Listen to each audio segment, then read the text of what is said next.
नैनं छिन्दन्ति शस्त्राणि नैनं दहति पावका न चैनं क्लेहयन्त्यापो न शोषयति मारुतः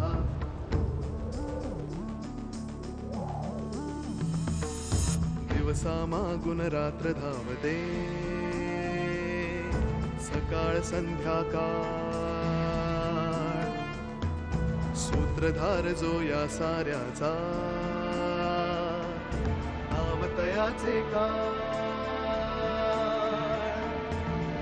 तयाच्या मनात दडले नकळे कधी कुणा क्षणात होते संभव सारे क्षणापूर्वीचे असंभव असंभव असंभव असंभव. तुम्ही सोपान आजोबा आहात ना? तुम्ही इथे काय करताय? महादेव, किती जोखीम पत्करताय माझ्यासाठी. कुणाला कळलं तर? मी तिथे आल्यानंतर आपण जरा डिसाईड करूया की तुम्ही दोघींनी एकटंच तिथे राहायचं का माझ्याबरोबर मुंबईला परत यायचं. आमचं एक जवळचं नातेवाईक आहे तिथे पुण्यामध्ये, त्यांना भेटणं आज आवश्यक आहे. 60 वर्षांपूर्वी अशा काही घटना घडल्या, त्यावेळी ते करणं महादेव दादाला खूप गरजेचं वाटलं. आजोबा, इथे एका मागोमाग एक फक्त शब्द लिहिले आहेत, काहीच अर्थ लागत नाहीये. अरे तीच तर अडचण आहे ना बाळा. पण अशा काही ओळी आहेत की ज्यांचा अर्थ लागतो. येस, दिस वन. दिवसा मागून रात्र धावते सकाळ संध्याकाळ सूत्रधार जो या साऱ्याचा नाव तयाचे काळ. ओके. क्षणाक्षणानं क्षणा पलीकडे तो अलगद सरकत जाई. ओके.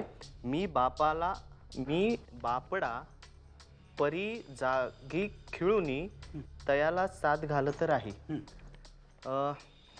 दोन बाहूंनी कवेत घेत असे मी तिन्ही त्रिकाळ अविरत तयाची साथ करीतो सकाळ संध्याकाळ. दिवसा मागून रात्र धावते. एक मिनिट आजोबा.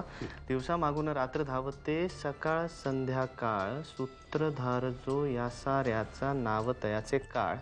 क्षणाक्षणानं क्षणा पलीकडे तो अलगद सरकत जाई. कोण? तर काळ.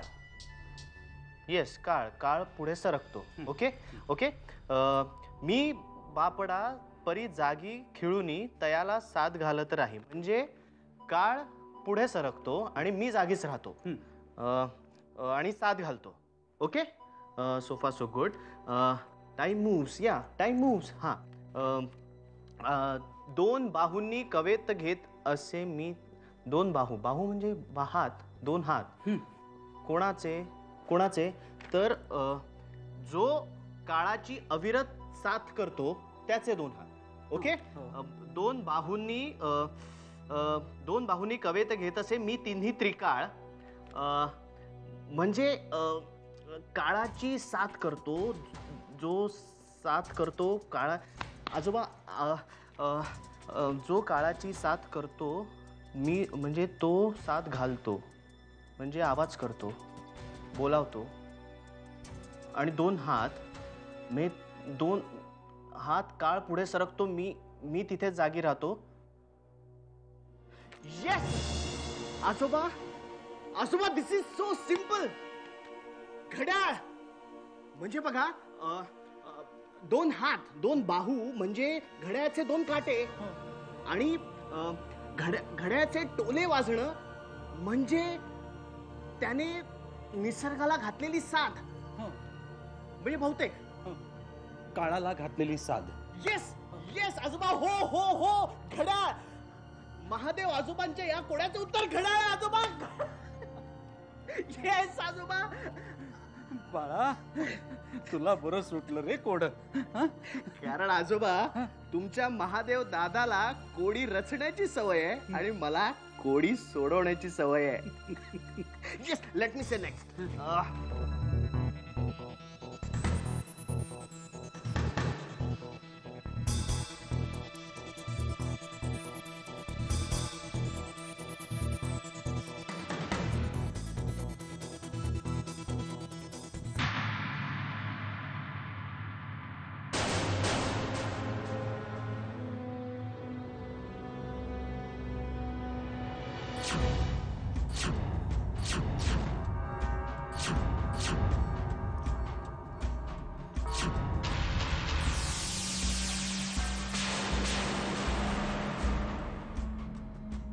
सुलेखा, काय काय ग, काय चाललेलं असतं हल्ली तुझं? अगं तासन तास डोळे मिटून बसलेली असतेस तू. त्या दिवशी तुझ्या रूम मध्ये येऊन गेले, तुला कळलं सुद्धा नाही. हो, काही देवाचं वगैरे आहे का? नाही.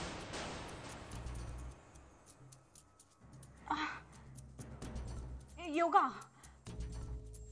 Yoga I mean meditation.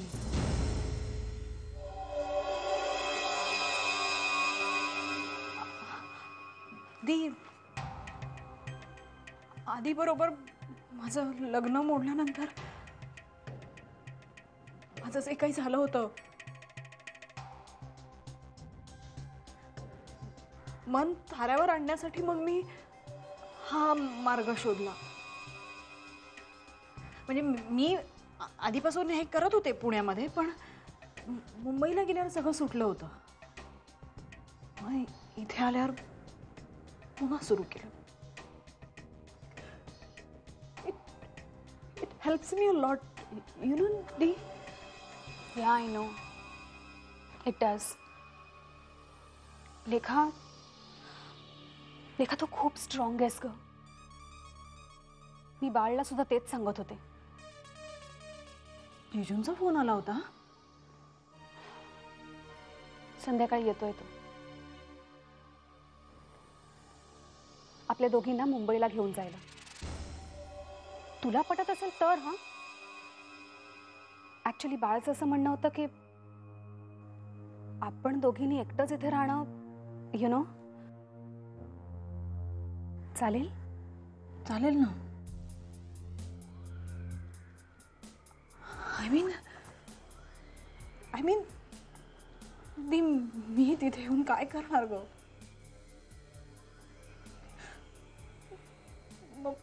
Mumbai इथे आणि ओके ओके ठीक आहे, रडू नकोस तू. हे बघ, तुला यायचं नसेल ना तर मी सुद्धा जाणार नाही. मी बाळला फोन करून सांगते. नाही नाही, अगदीच. म्हणजे तसं नाही कधी. म्हणजे दी, अगं तुझं घर आहे तिथे.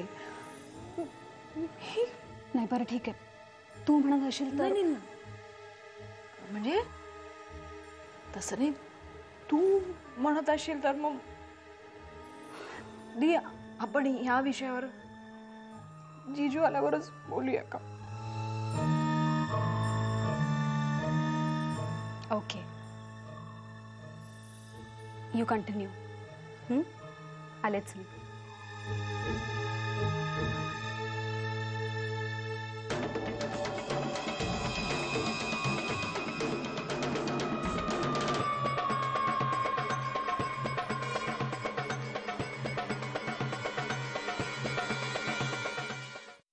अगं आणतेस ना चहा? हो हो आणते हो. आणि आलं घातलंस की नाही? नाही तर नेमकं तेच विसरशील. अहो मी पहिल्यांदा का करते तुम्हाला चहा.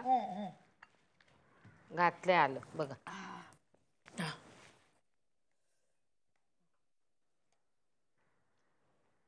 मला तर काही कळतच नाही ग या बाईचं. आधी हातच काय कापून घेतला, आता पळूनच काय गेले. अगं इतरांना किती त्रास. नाही म्हणजे मान्य आहे तुझ्या लेकीचं लग्न मोडलं वगैरे, म्हणून काय हे असं. अहो म्हणजे वंश, तुम्हालाही असंच वाटतं की सुलेखाचं लग्न मोडलं म्हणूनच हे सगळं? अगं म्हणणारच ना. तू कोणाकोणाची तोंड धरणार आहेस?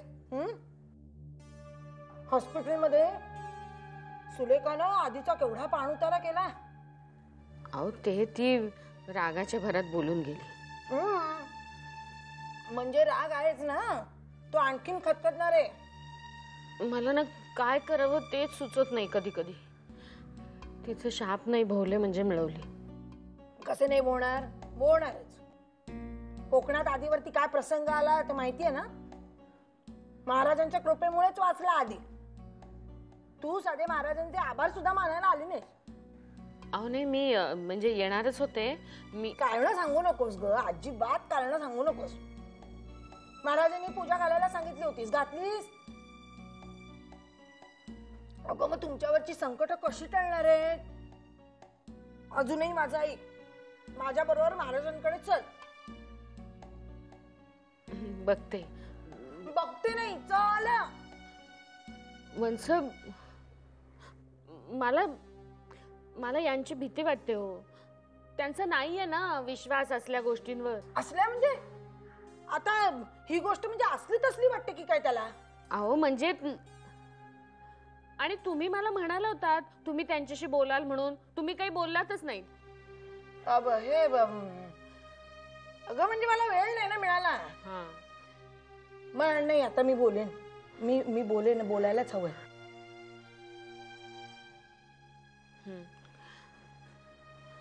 वंस, तुमच्या माहितीमध्ये असं कोणी आहे का हो माणूस म्हणजे ज्याला वास्तुदोष किंवा आणि म्हणजे अशा या सगळ्या गोष्टींबद्दल कळतं? का ग? मला ना गेले अनेक दिवस असंच वाटतंय की हे नवीन घर काही आम्हाला लाभलं नाही. म्हणजे बघा ना, इथे आलो आणि एकामागोमाग एक संकट सुरू झाली. आधीचं घर छोटं होतं पण तिथे कसं सुखात होतो आम्ही. नाही, तुझ्या म्हणण्यात तथ्य आहे. मी विचारते महाराजांना. नाही म्हणजे त्यांना वास्तूमधलं काही कळतं का? महाराजांना सगळ्यातलं सगळं कळतं. कळलं?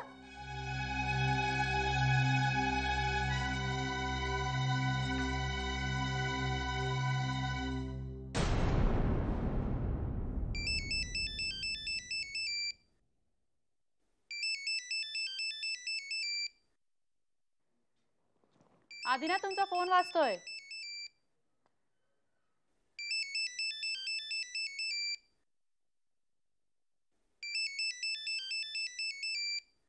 फोन वाजतोय तुमचा. बघ जरा कोणाचा आहे. हो. हॅलो, कोण बोलतंय? शुभ्रा, सुलेखा बोलते.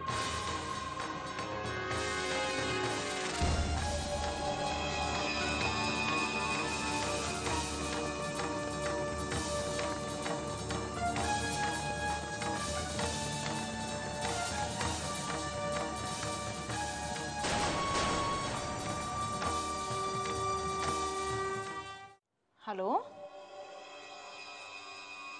शुभ्रा. कोणाचा फोन आहे? कोणाचा आहे? हॅलो. सुलेखा.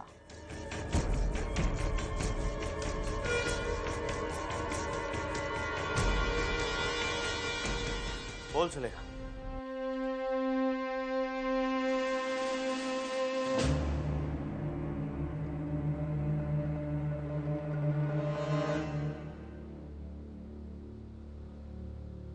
बोल सुलेखा. कसा आहेस आदी? मी बरा आहे. खूप वाट पाहिली तुझ्या फोनची.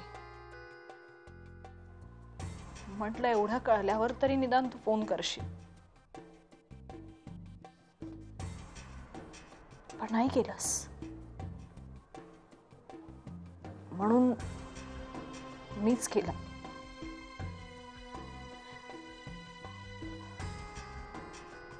मला माहित नाही तुला कसं वाटत असेल, but I hate my self for this. One sec. एवढं सगळं झाल्यावर म्हणजे काय झालंय? म्हणजे तुला काहीच माहित नाही? कशाबद्दल? माझ्याशी खोटं बोलण्याची काहीच गरज नाही आधी. निदान आता तरी नाही. एक मिनिट सुलेखा, आपण असंच बोलणार असू तर मी फोन ठेवून देतो. मला कळू तर दे, तू मला कशाबद्दल दोष देतेस ते.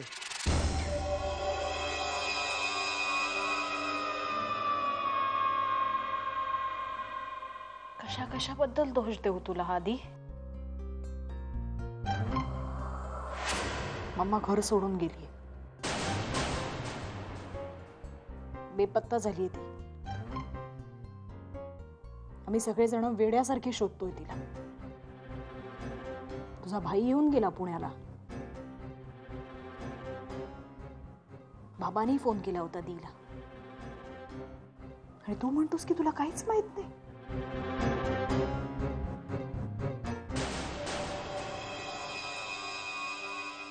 खूपच रमलेला दिसतोय संसारात.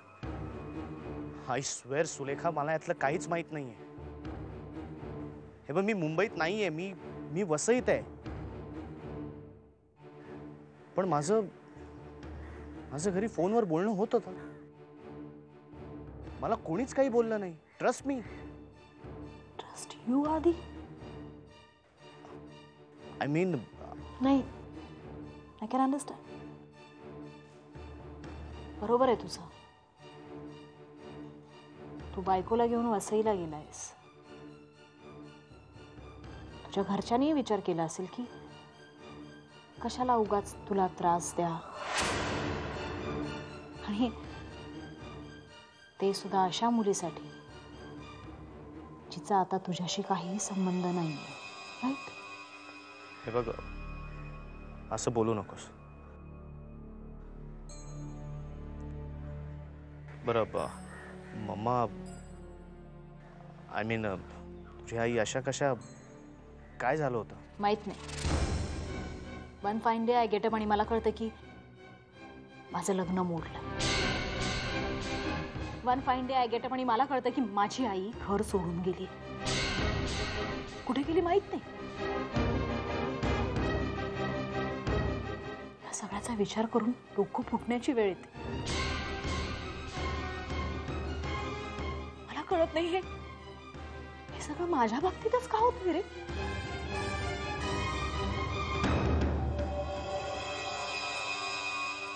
असं काय पाप केलंय मी आधी? तूच सांग ना. माझ्या जवळची सगळी माणसं माझ्यापासून लांब जातात. असं काय आहे माझ्यात की हा जीव घेणा एकाकीपणा सतत माझ्याच नशिबी येतो? आधी हे बघ सुलेखा, तू एकटी नाही आहेस का?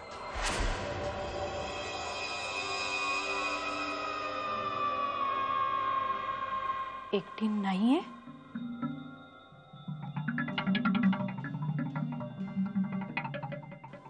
I am glad you think so. आधी हे बघ, त्या येतील परत. त्या कुठेही नाही जाणार. आणि खरंच तू एकटी नाही आहेस. पूनम काकू आहे, बाळ काका आहे, आणि मी सुद्धा आहे. तू? I am there for you Sulekha. दिल बहलाने के लिए ख्याल अच्छा है आदि.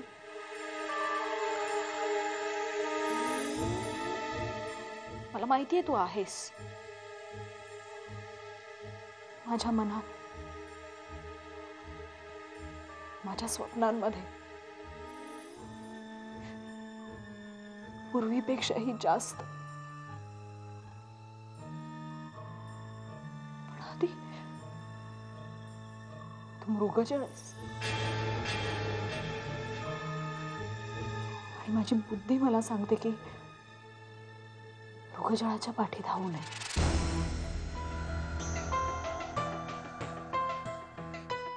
पण मन नाही ऐकत.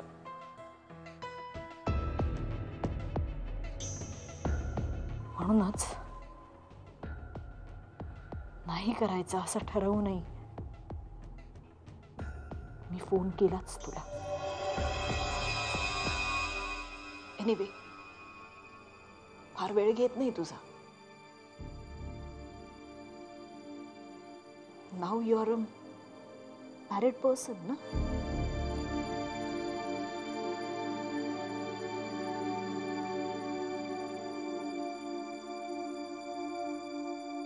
पण मुंबईला परत गेलास की फोन कर कधीतरी. हो. आणि तू सुद्धा कळव काय कळेल ते प्लीज. या ऑफकोर्स.